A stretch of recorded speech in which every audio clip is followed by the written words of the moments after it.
Paksa dito.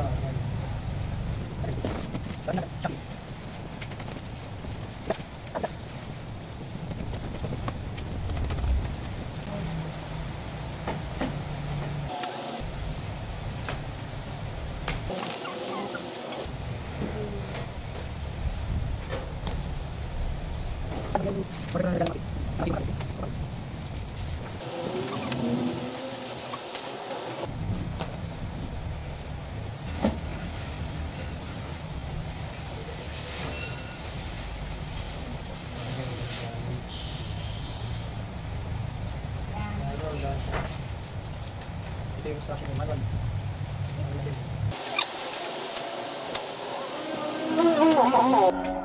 Bumagsak po yung pag-itara.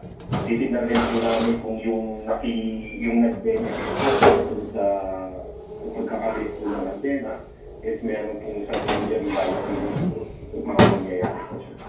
So antena, kasama po yung antena bumagsak.